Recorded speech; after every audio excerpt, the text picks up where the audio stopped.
Last class में हमने discuss किया था how to write the equation of plane in normal form.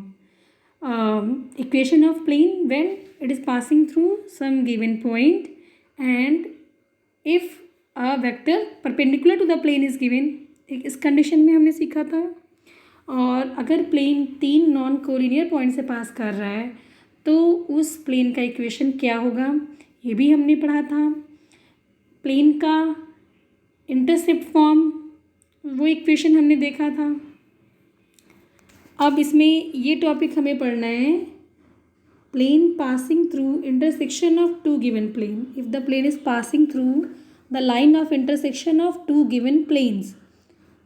अगर दो प्लेन्स एक दूसरे को इंटरसेक्ट करते हैं तो एक लाइन में इंटरसेक्ट करेंगे तो उस लाइन से पास करने वाले प्लेन का इक्वेशन क्या होगा, ये हमें देखना है. कोऑर्डिनेरिटी ऑफ टू लाइंस ये पढ़ना है. एंगल बिटवीन टू प्लेन्स ये अभी सिलेबस में इसमें इसको नहीं पढ़ना है. और distance of point from a plane. तो ये 3 टॉपिक हैं जो अभी हमें कवर करना है. तो पहले हम लोग कुछ क्वेश्चन देखेंगे एक्सरसाइज 11.3 के. फर्स्ट क्वेश्चन है in each of the following cases determine the direction cosines of the normal to the plane and the distance from the origin. We have been given the equation of plane in Cartesian form. We have to determine the direction cosine of the normal to the plane. तो अगर कोई भी plane है ax plus b y plus c z plus d is equal to 0 तो उसमें A B C होता है उस प्लेन के नॉर्मल का डायरेक्शन रेशियो. हमें इस क्वेश्चन में डायरेक्शन को साइन निकालना है. फॉर एग्जांपल इसमें फर्स्ट इक्वेशन है z इज इक्वल टू 2. तो कहने का मतलब है इस प्लेन के नॉर्मल का डायरेक्शन रेशियो है 0 0 1. कैसे? क्योंकि ये जो प्लेन है z इज इक्वल टू 2, इस इक्वेशन को हम लोग लिख सकते हैं 0 into x plus 0 into y plus z is equal to 2. तो अब यहाँ पे x y z के जो कोफिशिएंट हैं वो हैं 1 0 0 एंड 1. मीन्स ये हो गया प्लेन के नॉर्मल का डायरेक्शन रेशियो. अब हमें क्या चाहिए, डायरेक्शन कोसाइन चाहिए. तो डायरेक्शन कोसाइन निकालने के लिए क्या करते हैं, a upon under root A square plus B square plus C square, फिर ऐसे ही b upon under root A square plus B square plus C square, और ऐसे ही c अपॉन करके निकालते हैं. तो यहाँ पे 0 0 1 को अगर under root 0 square plus 0 square plus 1 square करेंगे तो 1 ही मिलेगा. यानी इस 0 0 1 को डायरेक्शन कोसाइन में भी कन्वर्ट करेंगे तो 0 0 1 ही मिलेगा. तो प्लेन के नॉर्मल का डायरेक्शन कोसाइन हमें मिल गया 0 0 1. कॉमा लगा के लिखेंगे. अब निकालना है प्लेन पे अगर ओरिजिन से परपेंडिकुलर डाला गया तो वो length of perpendicular means distance of plane from origin वो निकालना है. तो वो डिस्टेंस कैसे मिलेगा, distance of plane from origin. तो हम जानते हैं कि अगर हम प्लेन के इक्वेशन को इस फॉर्म में लिख दें Lx plus m y plus n z is equal to d. यहाँ पे एल एम एन क्या है, प्लेन के नॉर्मल के डायरेक्शन को साइन. तो अगर Lx plus m y plus n z is equal to d plane का इक्वेशन है तो यहाँ पे जो स्मॉल डी है that is the distance of the plane from the origin. तो बस कन्वर्ट कर देना है. जैसे z इज इक्वल टू 2 को अगर कन्वर्ट करते भी हैं तो हमें सेम इक्वेशन मिलेगा 0 y plus 0 z 1 into z is equal to 2. तो प्लेन के नॉर्मल का डायरेक्शन को साइन है 0 0 1 और ये जो राइट साइड में d है कंपेयर करेंगे तो ये 2 यूनिट आ रहा है. इसका मतलब कि इस प्लेन का ओरिजिन से जो डिस्टेंस है वो है 2 यूनिट्स. अब अगर इसी में सेकंड क्वेश्चन को हम लोग देखें x plus y plus z is equal to 1. तो इस प्लेन के नॉर्मल के डायरेक्शन रेशियोज क्या हैं, DRS 0 0 1 1 1 1. प्लेन के नॉर्मल के इस प्लेन के लिए इस प्लेन के नॉर्मल के डायरेक्शन रेशियो है 1 1 1. अब अगर हमें प्लेन के नॉर्मल का डायरेक्शन को साइन चाहिए तो हमें मिलेगा 1 upon under root 1 square plus 1 square plus 1 square यानी √3 मिलेगा.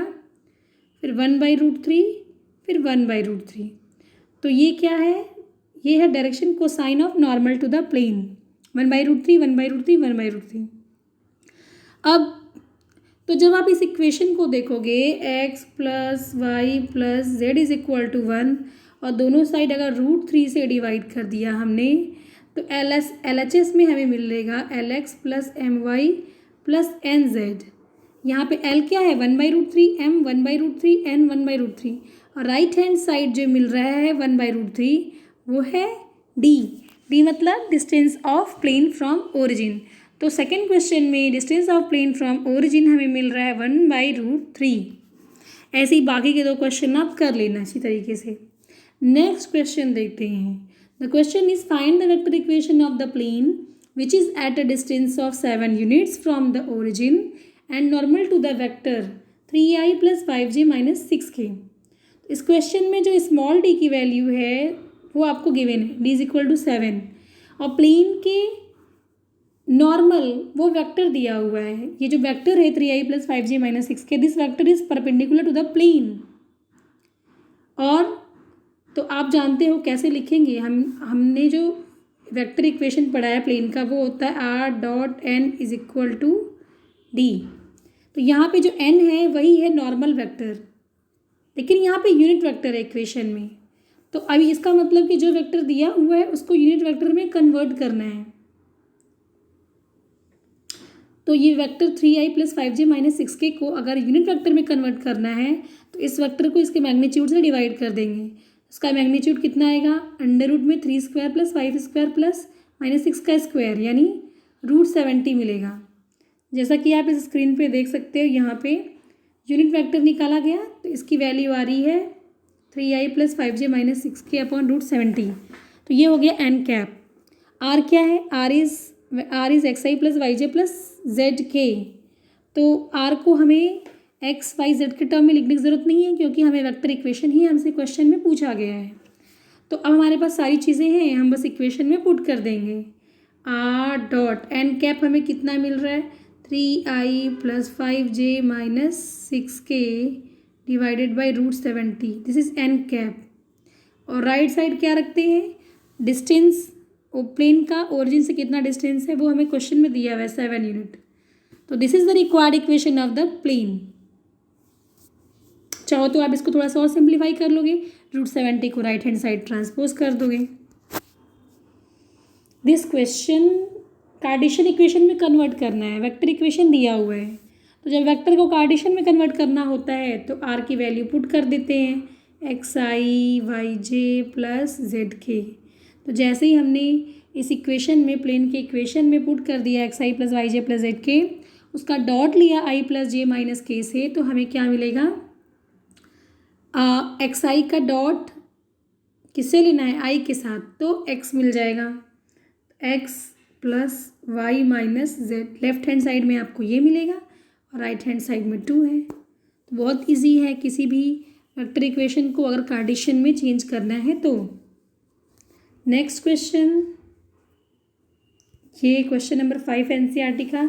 इस क्वेश्चन में प्लेन का वेक्टर और कार्टेशियन इक्वेशन दोनों लिखना है। तो इसमें दो क्वेश्चन पूछा गया है, एक क्वेश्चन यहाँ पे हम डिस्कस कर लेंगे।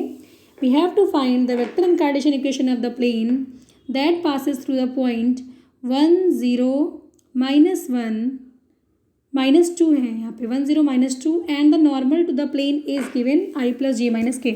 तो इस क्वेश्चन में हमें प्लेन के नॉर्मल वेक्टर दिया हुआ है i + j - k और प्लेन किस पॉइंट से पास कर रहा है ये दिया हुआ है 1 0 -2। तो हमने एक इक्वेशन पढ़ा है जिसमें कि ये कंडीशन दिया हो कि plane is passing through some given particular point and plane के नॉर्मल वेक्टर अगर गिवन हो। वो इक्वेशन कौन सा है, वो इक्वेशन है r - a dot n is equal to 0। इस इक्वेशन में a क्या है, a वो पॉइंट है, उस पॉइंट का पोजीशन वेक्टर जहाँ से पॉइंट हमारा प्लेन पास कर रहा है, a वो है, और कैपिटल N मतलब नॉर्मल वेक्टर, प्लेन के नॉर्मल जो वेक्टर दिया हुआ है। तो इस क्वेश्चन में जो दिया हुआ है इस इक्वेशन में पुट कर देंगे। तो इसका सलूशन ये रहा,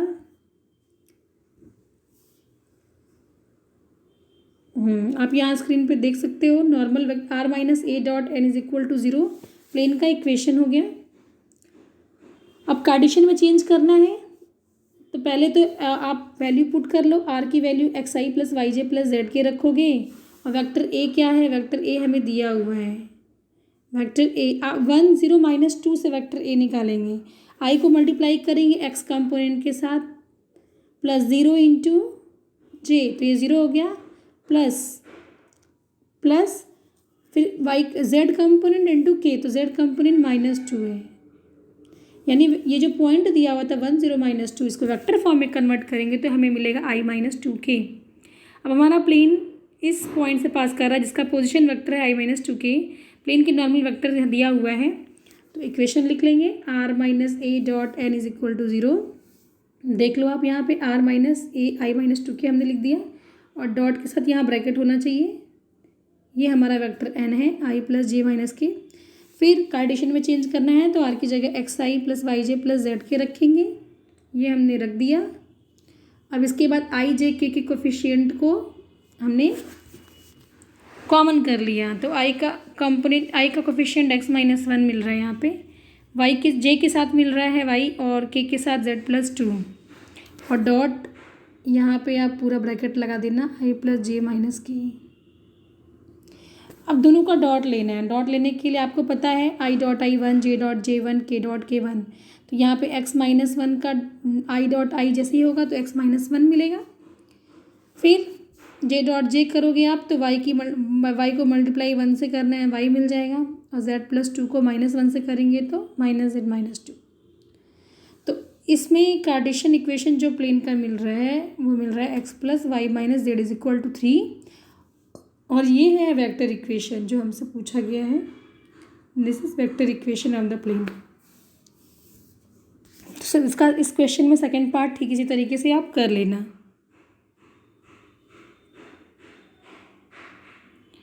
अब अगर प्लेन 3 पॉइंट से पास कर रहा है तो ये तीनों पॉइंट कोलिनियर है या नॉन कोलिनियर, तो एक बार आप इसको चेक कर सकते हो जब आप डिटर्मिनेंट निकालोगे x1 y1 z1 x2 y2 z2 और x3 y3 z3, और अगर वो नॉट इक्वल टू 0 मिल रहा है तो यहाँ डिटर्मिनेंट मिल रहा है -5 जो नॉट इक्वल टू 0 है।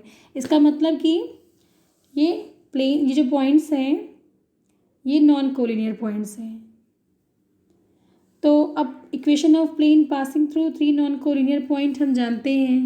Determinant x - x1 y - y1 z - z1 पहले रो में, दूसरे रो में x2 - x1 y2 - y1 z2 - z1, और तीसरे रो में x3 - x1 y3 - y1 z3 - z1, और इस डिटर्मिनेंट को इक्वल टू 0 करते हैं तब ये प्लेन का इक्वेशन होता है। तो यही हमारा प्लेन का इक्वेशन है, इसमें सारी वैल्यूज़ हमको पता है। ये first point x1 y1 z1, second x2 y2 z2, third x3 y3 z3, तो इस डिटर्मिनेंट में रख देना है, सिंप्लीफाई कर लेना है और प्लेन का इक्वेशन हमें मिल जाएगा।